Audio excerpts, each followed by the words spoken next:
It's another day. You know what that means. It's another DCU update. Alright, everybody, welcome back to the channel, or welcome if this is your first time finding the channel. If you are a subscriber to my channel or have watched my videos, you know that I do pretty regular DCU updates, Marvel updates, the MCU, Star Wars updates. I do some other things too, some cosplay stuff. I've got a devotion series going. But the main meat of my channel is the DC updates, the Marvel updates, and the Star Wars updates. Today, we've got another DCU update. We're going to talk about two articles. One is the one I mentioned in my previous video that I said you had to come back to this video and check out.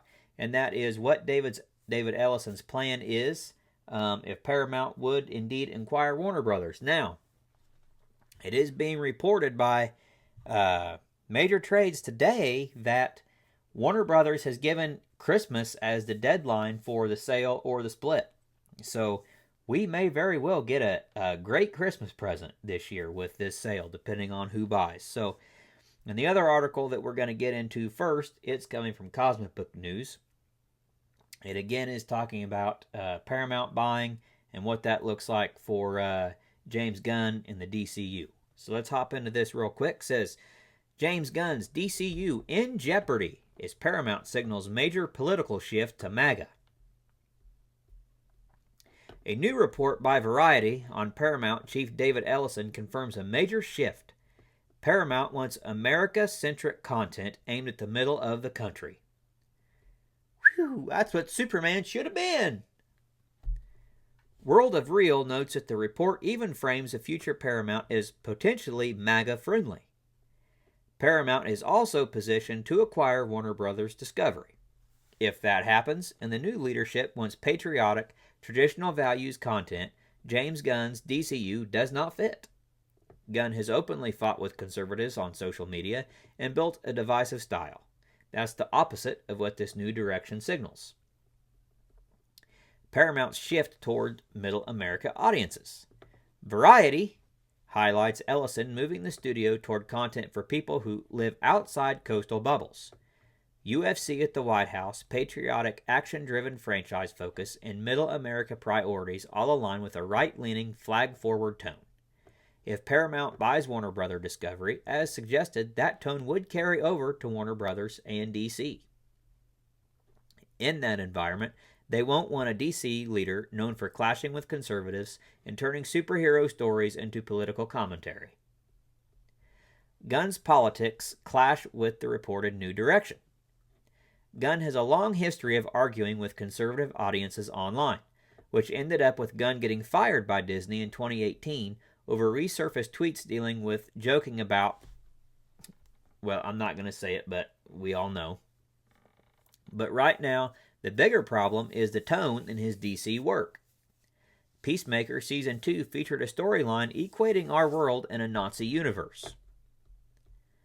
It has also featured LGBTQ plus characters mocking Jesus Christ. Fans pushed back, calling it divisive and insulting to anyone tired of political moral equivalence messaging. Peacemaker Season 2 ended up losing nearly 40% of its audience and has since been canceled. I don't think it was canceled. I don't think they ever planned to do a Season 3. Gunn's Superman also sparked debate about possible Israel-Palestine parallels, with Variety covering the controversy. That's not neutral storytelling. Creature Commandos featured similar themes, as with the upcoming Supergirl movie and the Lanterns TV series. A studio moving toward patriotic, traditional themes isn't going to hand its flagship superhero to someone generating culture war backlash.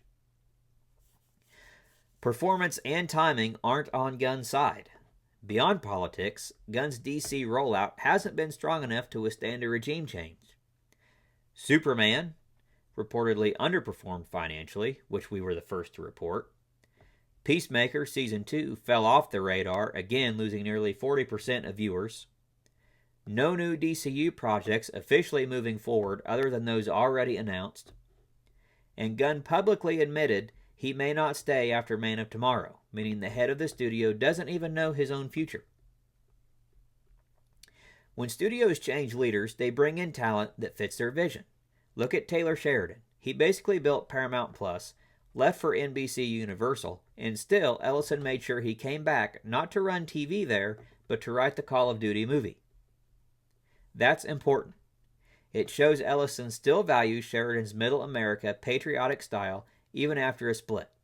The message is pretty clear. Creators who speak to that audience stay in the mix, one way or another. Gunn is the opposite. He fights conservatives online, mocks that audience, and has leaned into political themes that alienate middle-of-the-country viewers. If Sheridan, someone whose brand already fits Ellison's vision, has limits on how he's used, then Gunn, who clashes with that audience, has no shot staying in charge of DC. DC needs mainstream appeal, not division. Preach it! DC is a legacy American brand. Superman is the most American superhero ever created. He's the American way, not Gunn's human way. If Paramount pushes an America First content strategy, they will want DC aligned with that message, and that includes the comics. Gunn's tone is sarcastic, ideological, and often confrontational. It doesn't fit this new strategy, and it doesn't match the audience Paramount is signaling they want to serve. With Gunn's contract ending in 2026 and his future already uncertain, the writing is clear. A Paramount-run Warner Bros. Discovery isn't going to keep Gunn in charge of DC. Gunn out. If Paramount buys Warner Bros. Discovery and shifts to studio, MAGA, Middle America, James Gunn's DCU era ends.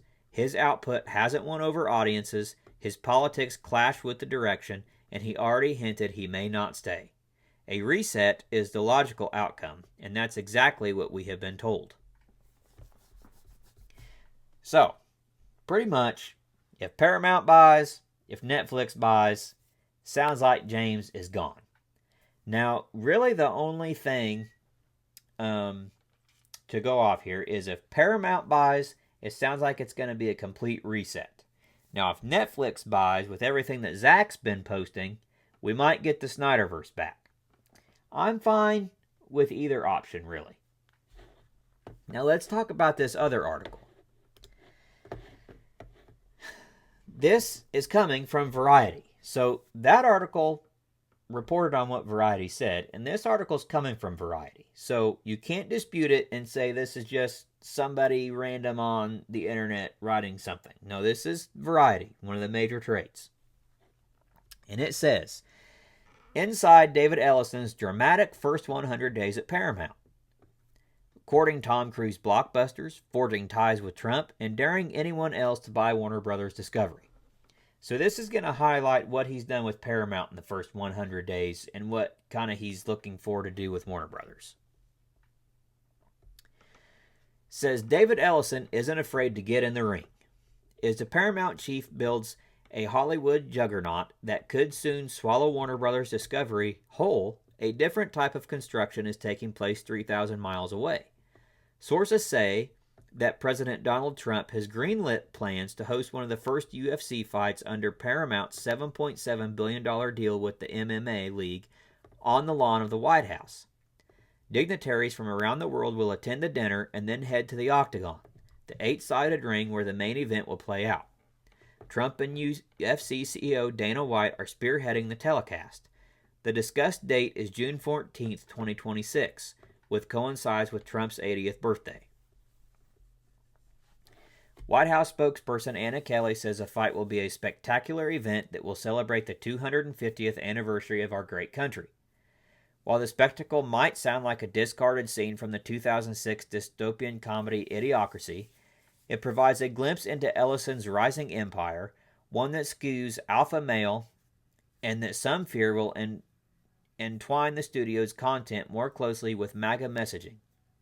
In rapid-fire fashion, the 42-year-old Ellison has become show business ultimate disruptor. The industry's first millennial mogul wants to change the DNA of Hollywood while building a new type of entertainment leviathan out of the husk of a once legendary film and television studio. And Paramount, which declined to comment, is just the beginning. We're going after Warner's, Ellison told confidants even before the Paramount deal got the Trump administration approval. I want to be in the top 3. Not the bottom 3. By the accounts of many industry insiders, Ellison has been busy leveraging his family's extraordinary wealth and access to President Trump to prepare for a buying spree. With the help of his father, Oracle co-founder Larry Ellison, the world's second richest person behind Elon Musk, the Silicon Valley scion wants to take on Netflix, Amazon, and Apple. In the hyper-competitive Ellison family, there's no prize for being runner-up. If the Ellisons pull it off, they'll control a media empire with unprecedented reach and cultural influence. It's the wild, wild west, and these are the new cowboys, says producer John Peters, who ran Sony Pictures from 1989 to 1991. Peters says he has taken a $400 million plus stake, roughly 4% in Paramount, since it began trading on the NASDAQ as PSKY. Things have changed, Peters adds, and now we're moving in the biggest revolution that you and I will ever see in our life, which is AI. So this article basically just goes kind of on and on and on. It's a long article. I'm not going to go through this whole thing. That's just a tease of it. If you want to, you can go back and read this article. I'm not going to read the whole thing. But it definitely looks like David Ellison wants to reach the middle of America like the previous article I just read said.